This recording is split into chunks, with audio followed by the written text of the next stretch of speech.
हर रोज एक नई कहानी देखने के लिए चैनल को सब्सक्राइब करें और बेल आइकन दबाना ना भूलें। दिया खाने की टेबल पर कपड़े से प्लेट साफ करके रख रही होती है और उसकी माँ बिंदु हॉल में बैठी टीवी देख रही होती है, जो जोर से हंसकर बोलती है। हाय दैया, ये लल्लू भी बड़े वाला घनचक्कर है। बताओ, अपनी पत्नी का ही पोपट बना रहा है। क्या बात है माँ, बड़े ठहाके लगा रही हो, ऐसा भी क्या देख रही हो? अरे वही लल्लू की लुगाई वाला नाटक है। हे भगवान, कैसे कैसे चिरांद भरे पड़े हैं दुनिया में। तू क्या प्लेट घिस रही है? आकर देख इधर। लल्लू की लुगाई? अरे हाँ, मैं तो भूल ही गई थी, इसका टाइम हो गया है। आई आई। इतना कहकर जल्दी से वो आगे बढ़ती है और टेबल को धक्का लग जाता है। तभी टेबल पर रखी सारी प्लेट्स जमीन पर गिरकर टूट जाती है। टूटने की आवाज सुनकर बिंदु सोफे से उठ खड़ी होती है और दिया पीछे मुड़कर देखती है। तभी बिंदु कहती है, दिया, तूने ये भी तोड़ दिया।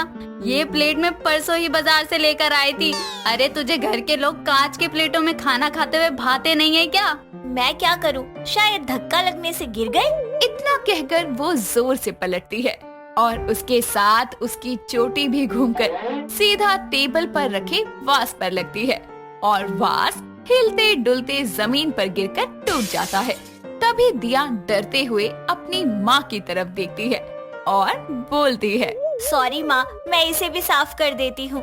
तू रहने दे, तू रहने ही दे। तू पहले यहाँ से सफा हो, मेरा मतलब दफा हो। मैं खुद ही कर लूंगी।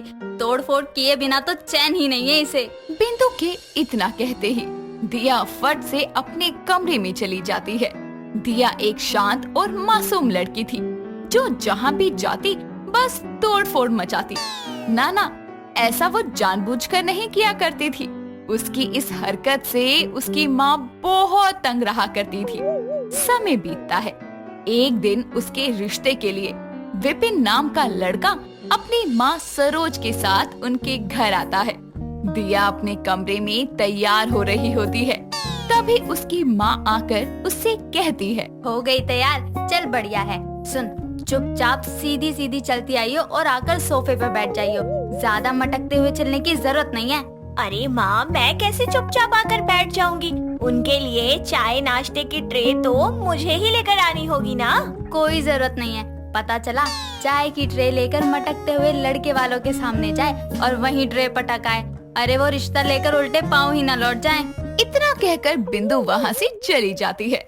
कुछ देर बाद दिया भी शर्माते हुए बाहर आती है और आकर अपनी माँ के बगल में बैठ जाती है।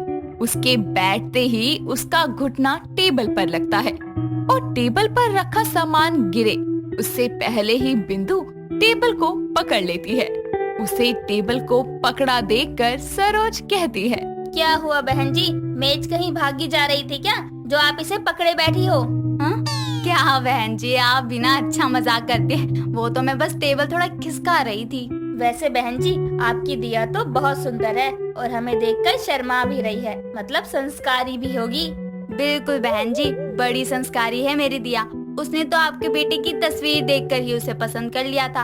अब तो बस आप लोगों की हाँ बाकी है। मुझे भी दिया पसंद है माँ, बस मैं इनसे अकेले में एक बार बात करना चाहता हूँ। आंटी, आपकी इजाजत हो तो क्या मैं? हाँ, क्यों नहीं बेटा। जा दिया, विपिन को अपना बगीचा तो दिखा ला। बिंदु के कहते ही दिया खड़ी होकर मटकते हुए विपिन के साथ जाने लगती है। तभी जाते जाते दिया का हाथ चाय पी रही सरोज के कप पर लग जाता है और वो जमीन पर गिरकर चकनाचूर हो जाता है।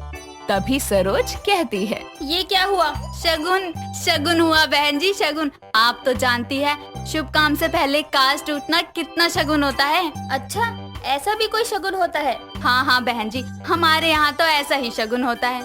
इस लड़की के चलते न जाने क्या क्या अंट शंट बोलना पड़ रहा है।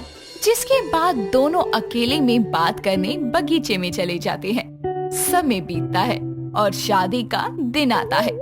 दोनों मंडप में 7 फेरे लेकर जीवन भर के साथी बन जाते हैं और गृह प्रवेश की रस्म के साथ दिया अपने ससुराल में आती है। एक दिन जब दिया हेयर ड्रायर से अपने बाल सुखा रही होती है, तभी उसकी सास वहाँ आती है और उसे देखते ही दिया के हाथ से हेयर ड्रायर गिरकर टूट जाता है तभी सरोज कहती है, अरे दिया बहू, ये किस खुशी में तोड़ दिया? बता पहले तो, इतनी महंगी मशीन मंगवाती है और फिर खुद ही उसे गिराकर तोड़ देती है। हाथों में जान नहीं है क्या? पता नहीं सासू माँ, अपने आप से हाथों में से फिसल गया। ससुराल आने के बाद भी दिया की तोड़ फोड़ चालू रहती है।